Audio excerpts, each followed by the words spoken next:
Okay, guys, here we are. We're back. We're in session 10. This is part 3. This is Grant. Got my cigar, got my Union General shirt on, and I'm ready to go.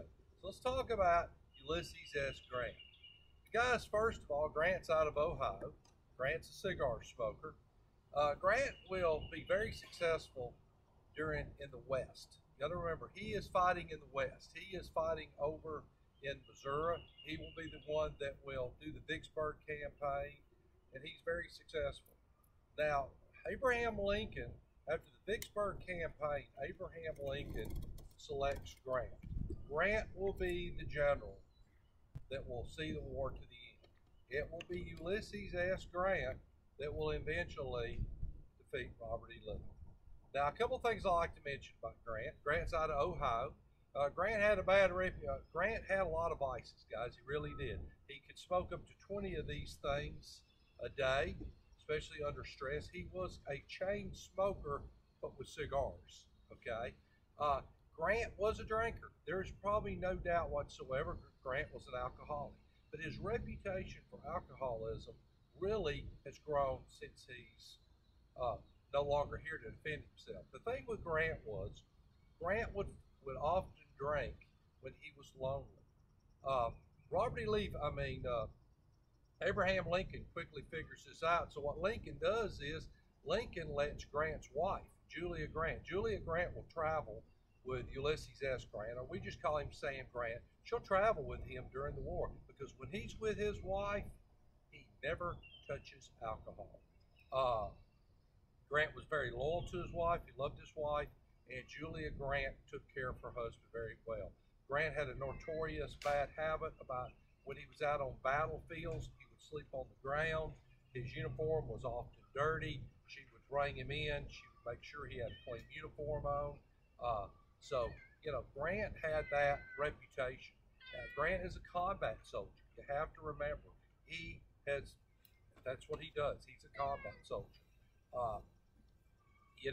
One of the things I always like to mention about old Sam Grant is when Sam Grant went to West Point, guys, he was a C student. He was a C student. So you've got a C student that is going to fight against an A student. And I've always said when we talked about Robert E. Lee, and Robert E. Lee was a Jomanian, and they studied the Jomanian plan, Grant studies none of that. Grant was probably sleeping in that course, okay? Grant's deal for warfare is very simple. You find your enemy, you continue to attack him. The one thing you'll see about Grant, once Grant takes over the Union Army, when you study the American Civil War, guys, you see these battles are spread out. The Union will come in, they'll attack the Confederacy, then there'll be 6 to 8 months, and they'll attack him again. Grant is a juggernaut, and I want you to remember that word. He is that juggernaut. Grant will continue to stay on Robert E. Lee. Grant understood that Robert E. Lee did not have the resources, so therefore Grant will take all the resources that he has available, and he will attack Robert E. Lee over and over and over. I always describe Grant as a bulldog. He is right there. He is that pit bulldog. In fact, I had a student that wrote a paper, Grant, the bulldog of the Civil War. Good name for him. Guys, Grant will constantly stay in Robert E. Lee's face. He will not give Robert E. Lee any opportunity to recover. You got to remember, Lee is working on a skeleton crew of an army. His army is half starved to death. They are fighting on the last gases they can find. And here comes Grant, and Grant is just going to go over and over with him. There are a lot of documentation with Confederate generals at this time that says, we have met a man, Grant, that does not know when he's whipped, that will not stop. So Grant is truly that guy that will continue to go fight on and on and on. I've always said, guys, we're going to talk the last session, we're going to talk about how, really the key to how Grant beat Lee. And I'm going to save that for this next session 4, which is very important. So as we cover Ulysses S. Grant, he's a juggernaut. He's a bulldog. He's about 5'7". The thing about Grant, you got to remember, guys, Grant will fail at everything in life. He's a terrible president. He's a terrible businessman. He's He's a terrible farmer, everything. He will fail at except for one thing. Ulysses S. Grant is a great general in a war. Now I want to tell you something, guys. Ulysses S. Grant, as far as generals, he is the modern American general. The way that Grant will attack Robert E. Lee, you got to remember, Grant will attack both Lee's army and the civilian population of the South. And I always tell my students, Robert E. Lee would have never done that. They will attack the South, both the civilian population and the armies. Guys, and they will have what Grant will call unconditional surrender. In fact, that was part of his nickname. Ulysses is unconditional surrender. It actually didn't serve for that. But the thing about Grant is that he is that juggernaut. Guys, when we go in and fight the Second War, we have an unconditional surrender policy. The commanders, Dwight D. Eisenhower, the people who fought World War II, George Marshall, Dwight D. Eisenhower, when we went into Germany and we went into Japan, they used Ulysses S. Grant's playbook. It's straight out of Grant. Guys at West Point today, we talked about at the end of our other lecture, would you study Robert E. Lee's military tactics? You would not. But guess what? If you go to West Point, they still study Ulysses S. Grant. They study his campaign into Vicksburg because it's never been done before. It was very successful. Grant could think outside the box. That's why Lincoln liked it. Lincoln and Grant were very good friends. Grant will also be very good friends with William Tecumseh Sherman.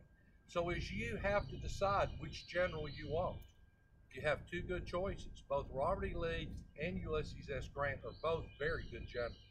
They're going to fight very differently. You got to remember, Robert E. Lee is backed into a corner most of the time. He has to divide his army. He has to fight with his back up against the wall with limited supplies. Grant does not have that problem. Guys, the thing about Grant is after the war, he'll take a lot of criticism. They will call him the butcher. Grant's deal is if he sends 5,000 people in and they get killed, he will send 5,000 more in. Grant will do whatever it takes to defeat Robert E. Lee. At Cold Harbor, Grant will send 5,000 men into battle. 5,000 will die. Grant will not blink. He will send more men in. That is Grant's playbook. Grant realizes in order to win this war, he has to use his resources. That's the railroad. He has massive resources. The Union Army, guys, was almost twice the size of the Confederate Army.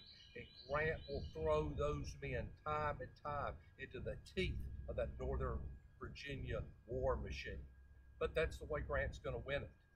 The other generals, as much as McClellan, we talk about him. He was the first general. You know, McClellan, and I don't have much for him. They called him the Little Napoleon. He always walked around with his little hand in his jacket like that. And he was obviously scared of Robert E. Lee. But the thing about McClellan was he loved his army. He would not throw his army up against Robert E. Lee because he knew Robert E. Lee had that army in Northern Virginia, guys. Robert E. Lee's army had been very well trained. They had been in the war the whole time. Remember, the Northern Army, every 3 years, they came in and out.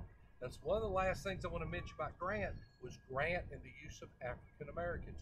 Grant was a very big proponent to use African Americans in the Union Army. They got to be soldiers. He treated them as soldiers. They got the same uniform, and Grant was a big guy as far as using African Americans. The first time that the South will see that, they can't believe they're seeing these guys that were former slaves that are now Union soldiers. So Grant will think outside the box. Like I said, you've got a hard decision. It'll either be Lee or Grant. When we come back in this last session, we're going to do a wrap-up of the American Civil War. Okay, guys, we'll see you then.